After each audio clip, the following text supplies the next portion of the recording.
Hey folks, Doug Blake with Body Design University. Welcome to another weekly study. And in today's video, I want to go over one of the posts that we had in our Facebook group and kind of clarify some real basic things about studying, what you're looking at, and what you definitely don't want to be spending a whole lot of time looking at. One of the students had posted a question related to a quiz.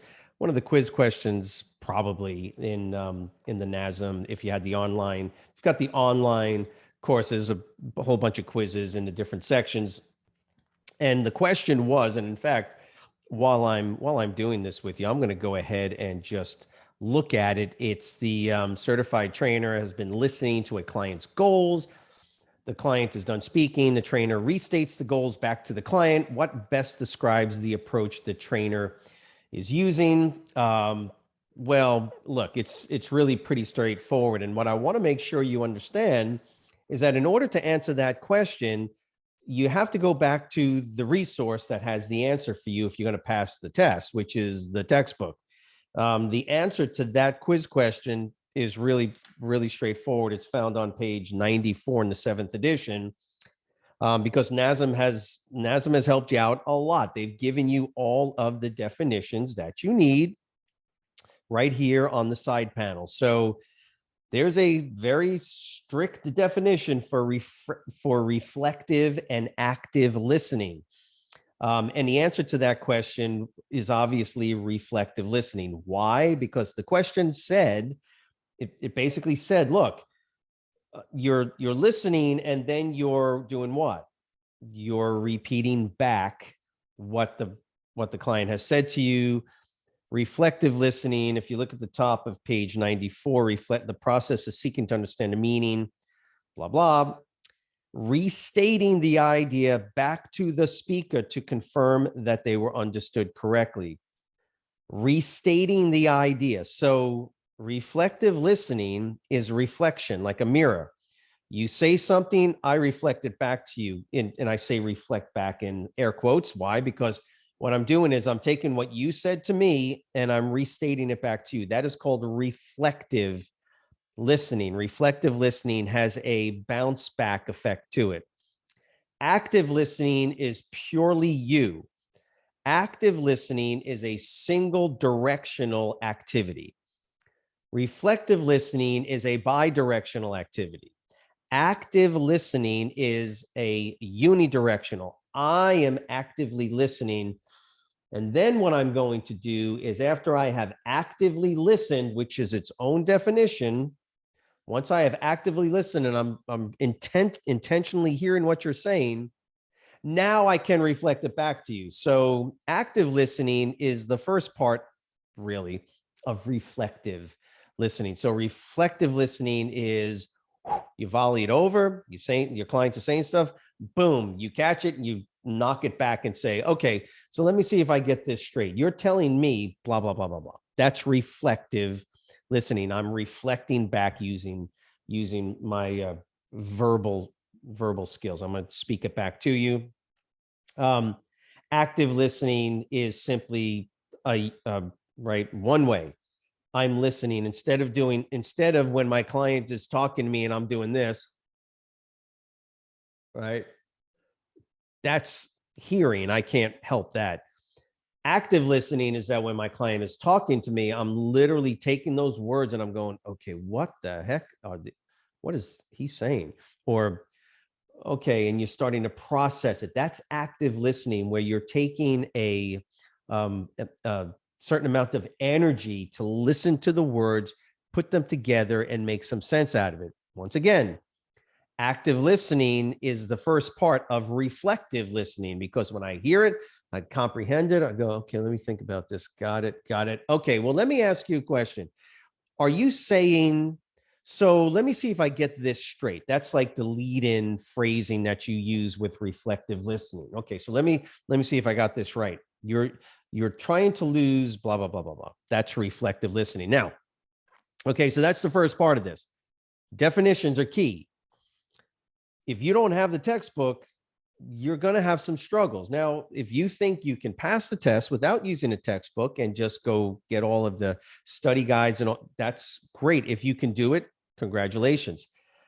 But I think it's pretty obvious that a quiz question like that really demands that you have the textbook. And then it's really simple because all you got to do is go through. Remember, they gave you definitions in the side panel. Pretty much every single page in this textbook has definitions of important terms. And so again, that's on page 94. But here's the other part of this that I wanted to go over with you. What the student also did is, like a lot of people, I see this all the time. I hear students telling other students all the time, well, just Google it. Well, just go to YouTube and search.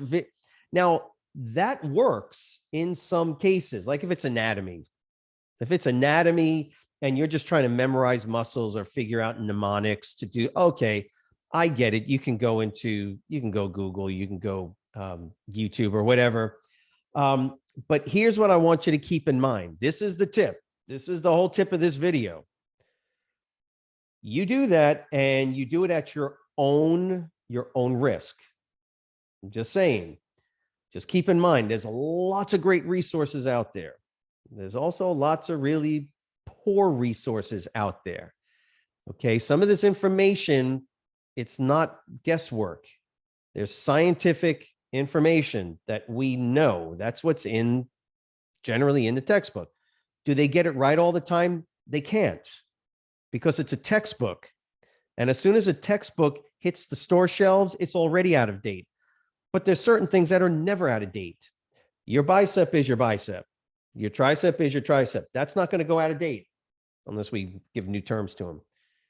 The point is that anytime you go outside of the resources that you have, you got the textbook. That's where, folks, it doesn't even matter if it's incorrect or not. At some point, later on, a couple of years, we look at it and we go, oh man, that wasn't a safe exercise. That was not a good, okay, that's fine. You'll figure that out when you're actually training people.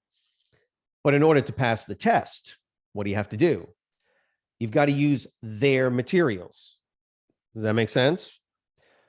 So doesn't matter what Google says when it comes to passing the exam. It doesn't matter what that doctor said on YouTube. He could be absolutely correct.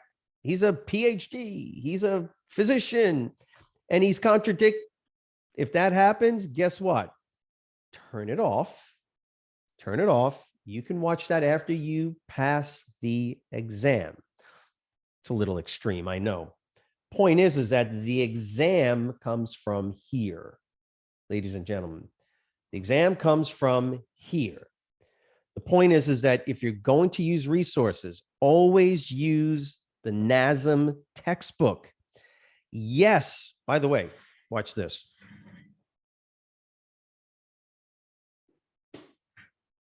See this? This is the 6th edition. 6th edition. And some of you are asking, as I position myself properly, some of you are asking, well, can I pass with the 6th edition versus the 7th edition? I mean, yeah, of course you could. But you better know this one really good inside and out, because they made a bunch of changes. They made some changes to their OPT model. So they did make changes. Can you pass? Of course you could. Why would you do that though? Yeah, I know NASM goes from one edition to the next. 90% of the material is exactly the same, maybe some changes in wording. But why would you take the chance? Why would you take that chance and say, well, I'll just get a 6th edition because I can get a textbook $20 cheaper. I'm just saying that, look, the recommendation is don't use the 6th edition. That's why they have a 7th edition. If that's all you got and you can't afford to get the 7th edition book, then I get absolutely. But you better know this thing inside and out.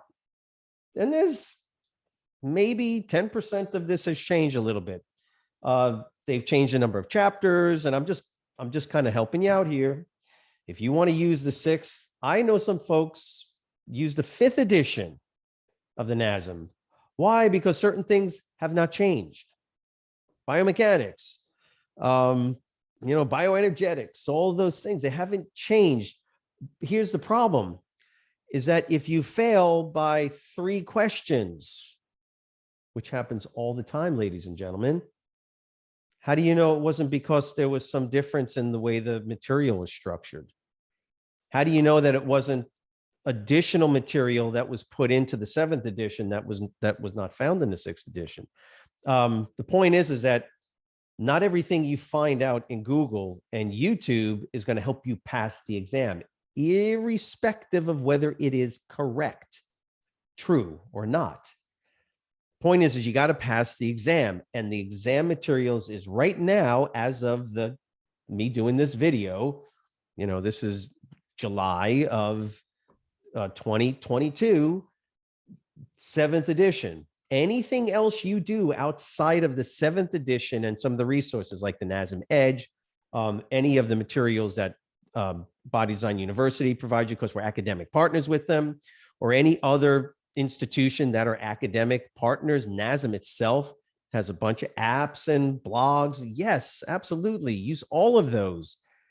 But anything outside of that, you do so at your own risk. You want to make sure you pass the exam. So in this particular case, even though I'm giving you a specific example of reflective versus active listening, it brings into view a bigger subject, which is if you want to pass the exam, you got to stick with the materials from which the exam materials are coming from, questions are coming from. And it's the 7th edition textbook, not the 6th, although a lot of it's the same.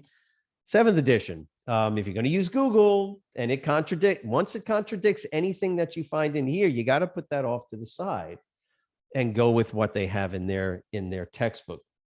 So again, the point is that something as simple as a definition can help us to appreciate, and therefore I can give you this very important tip, which is stick with their materials, stick with educational partners, such as the videos that we provide at Body Design University, the audiobook, all of those things that we have done to help and assist you to pass the NASM exam on the first attempt.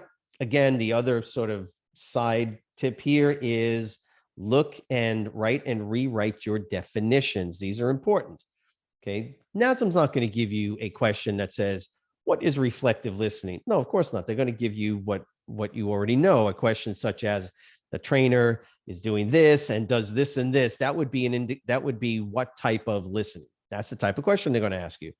And the answer, of course, in this case was reflective listening, because you're speaking back to the individual. So I threw a couple of things out at you this week. I hope it doesn't confuse you, but remember, if you have questions or you want to post something that has confused you, please do so. Let us know so that we can perhaps do a weekly study on it as well. Please subscribe to our YouTube channel and ring the bell on that so you can get the notifications for when all the new content comes out. We are here to help you to pass your NASM exam on the first attempt. And if it's not your first attempt, then obviously in the second or whatever attempt it is. More than happy to help you out. Have a great weekend, and we will see you next week. Thanks.